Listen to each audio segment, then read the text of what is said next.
الحمد لله على إحسانه والشكر له على توفيقه وامتنانه.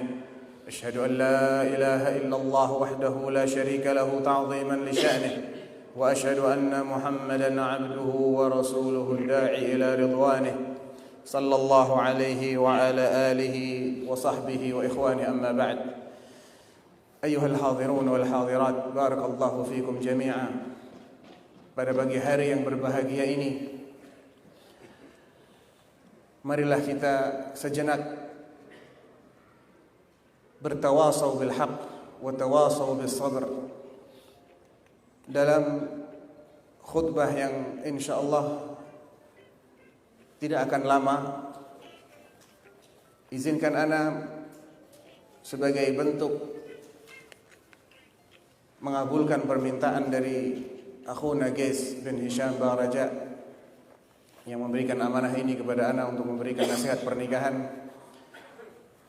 Izinkan ana untuk menyampaikan sebuah hadis yang diriwayatkan oleh Al-Imam Al-Bukhari wa Muslim fi sahihain min hadis Amirul Mukminin Umar bin Al-Khattab radhiyallahu taala anhu, yang dalam hadis ini menjelaskan betapa Islam telah mengangkat kedudukan kaum wanita.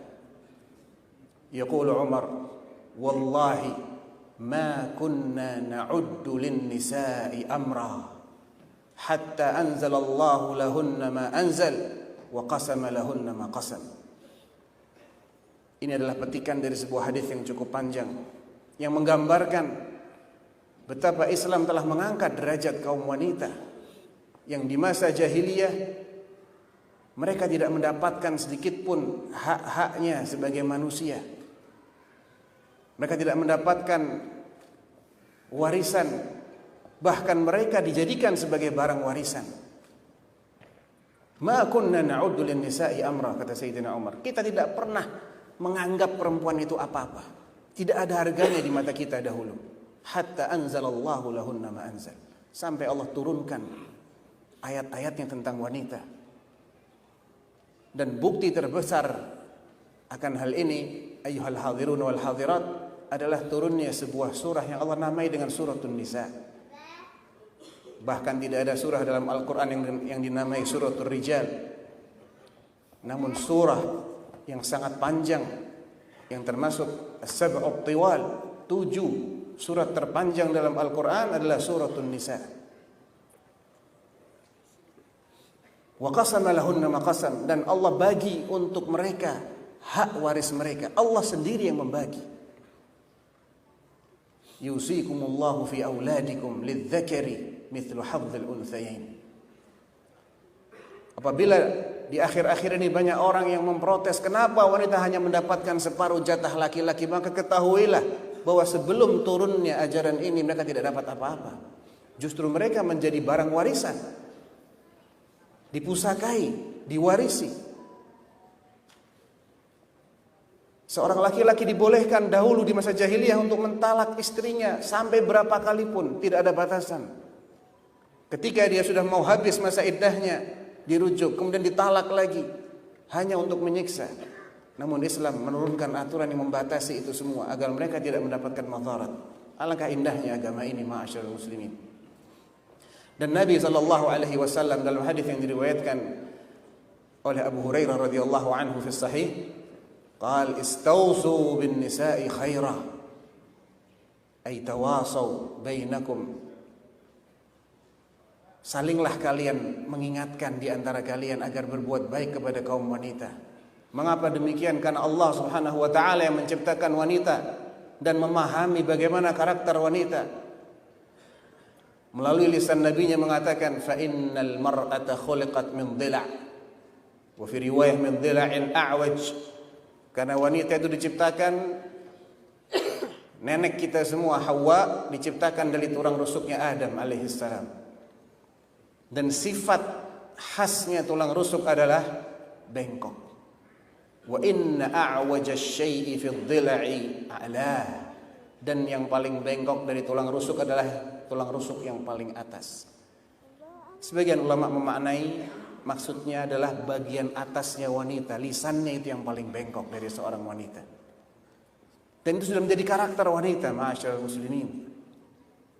In dhahabta tuqimah kasartah. Kalau engkau memaksakan untuk meluruskan sesuatu yang memang punya karakter dasar bengkok ini, patah dia. Tidak bisa dia diharapkan untuk lurus terus, istiqamah terus. Pasti ada bengkok-bengkoknya. Wa hadza la budda minhu. Allah menciptakannya seperti itu. Kita harus fahami karakter ini. Makanya Nabi menekankan, istausu bin nisa'i khaira. Fa innal mar'ata khuliqat min dhila' wa in a'waja asy-syai'i fi dhila'i a'lah. In dhahabta tuqimahu kasarta. Wa kasruha talaquha. Dan kalau memaksakan untuk senantiasa lurus, dia akan patah dan akan berakhir rumah tangga ini dengan talak. Wa in taraktaha lam yazal a'waj. Namun bila kau biarkan, tidak ada upaya untuk meluruskan, dia akan bengkok terus. Jadi apa maksudnya? Maksudnya adalah kita harus berusaha untuk meluruskan. Tentunya hal-hal yang la budda minhu tidak boleh dibiarkan, yang isinya adalah pelanggaran terhadap aturan Allah, meninggalkan kewajiban atau melakukan sesuatu yang haram, maka ini harus diluruskan. Namun dalam hal-hal yang sifatnya di luar itu, maka seorang laki-laki hendaknya memiliki sikap bijak, penyabar. Tidak mungkin rumah tangga ini bisa bertahan kalau tidak ada sifat memahami karakter, sikap memahami karakter wanita yang bengkok tadi. Dan yang paling baik dalam memberikan teladan bagi kita adalah Rasulullah sallallahu alaihi wasallam. Bi abi huwa wa ummi. Lihat bagaimana beliau menyikapi istri-istrinya dengan penuh kesabaran. Fi hajjatil wada, pada haji wada yang merupakan haji pertama dan terakhir Rasulullah sallallahu alaihi wasallam. Dan ketika itu yang haji bersama beliau ada lebih dari 100.000 orang. Bayangkan 100.000 orang haji bersama Rasulullah sallallahu alaihi wasallam. Dan ketika itu saat beliau hampir mencapai kota Mekkah, tiba-tiba ibunda Aisyah radhiyallahu anha menangis. Ditanya, "Malaki bakiti? Anufisti? Kenapa kau nangis? Kamu haid ya?" "Na'am ya Rasulullah." Karena bila mana dia haid, maka dia tidak bisa langsung melaksanakan ritual manasik sebagaimana istri-istri yang lain.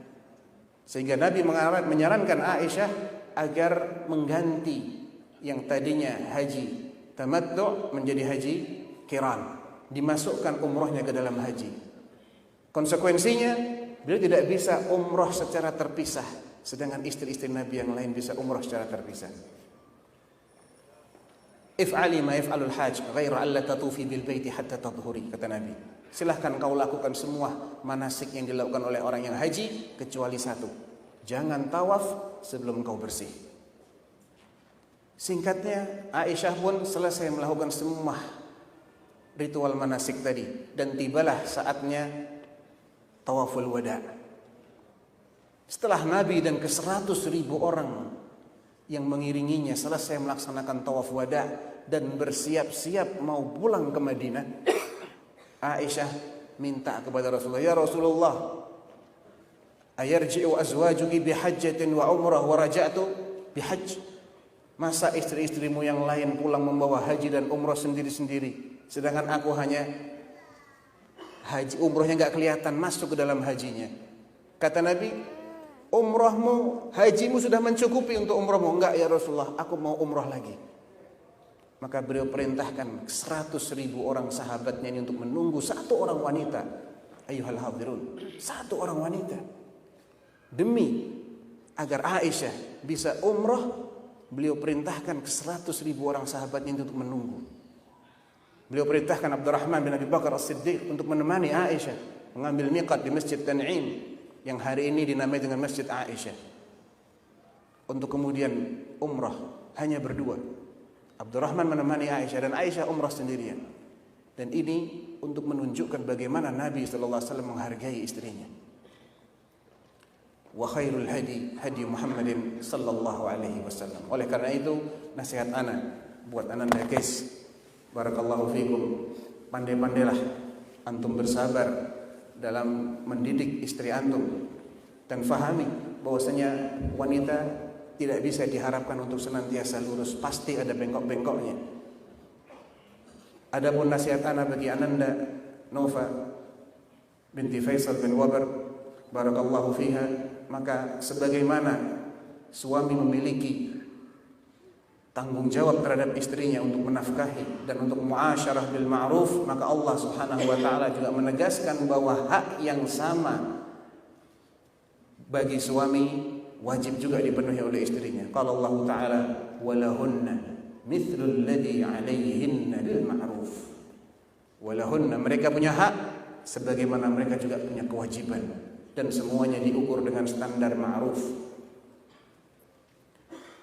Dia harus taat kepada suaminya selagi suami tidak memerintahkannya untuk maksiat. Bahkan saking besarnya hak suami, dalam hadis yang diriwayatkan oleh Abu Hurairah, Aisyah, yang disahihkan oleh Syekh Al-Albani, beliau mengatakan, "Lau amartu ahadan an yasjuda li ahadin la amartu al-mar'ata an tasjuda li zawjiha lima ja'ala Allahu lahu 'alaiha min al-haqq." Seandainya aku boleh menyuruh seorang manusia sujud kepada sama manusia, maka aku akan suruh istri sujud kepada suaminya, karena memang besar haknya suami itu. Bahkan dalam hadis yang lain, an ammati Husaini binti Mihsan radhiyallahu taala anha, dikisahkan bahwa Nabi sallallahu alaihi wasallam pernah didatangi oleh wanita ini. Kemudian beliau bertanya kepadanya, "Adzatu ba'lin anti?" Apakah engkau seorang wanita yang bersuami? Qultu, "Na'am ya Rasulullah." Qala, "Aina anti minhu?" Iya, aku bersuami ya Rasulullah. Lantas di mana kedudukanmu di mata suamimu? Qala, "La aluhu syai'an illa ma ajastu anhu." Artinya aku akan berusaha, aku senantiasa berusaha melaksanakan apa yang dia minta, kecuali ketika aku sudah tidak mampu lagi. Maka pesan Nabi SAW kepadanya, "Fandhuri aina anti minhu fa innama huwa jannatuki wa naruk."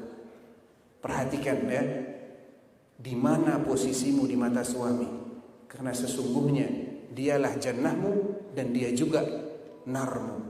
Kalau engkau taat kepadanya, engkau penuhi hak-haknya, maka dengan itu engkau akan masuk ke dalam jannah.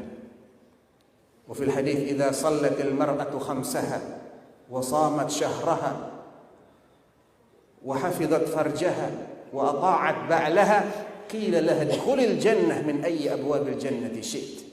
Apabila seorang wanita menjaga salat 5 waktunya, menjaga saum Ramadannya, menjaga kemaluannya dan menaati suaminya, akan dikatakan kepadanya, silahkan kau masuk surga dari pintu manapun yang kau inginkan.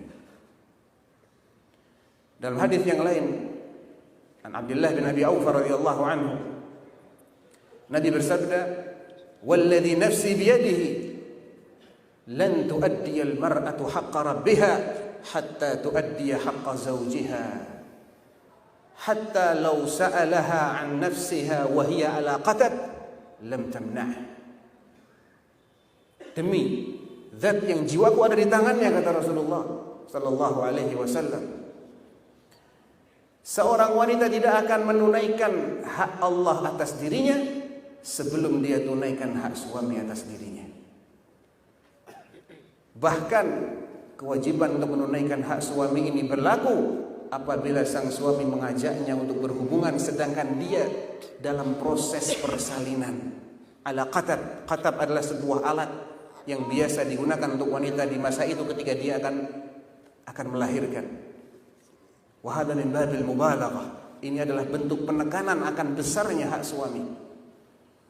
Oleh karena itu, nasihat saya kepada kedua mempelai, masing-masing harus mengetahui apa kewajiban dirinya dan apa hak pasangannya. Jangan sampai ada pelanggaran terhadap hak-hak mereka berdua yang ini akan mengundang datangnya murka Allah Subhanahu wa taala.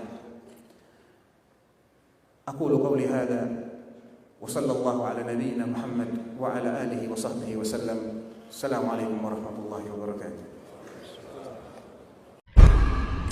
Babat TV Sunnah, belajar agama baru alif.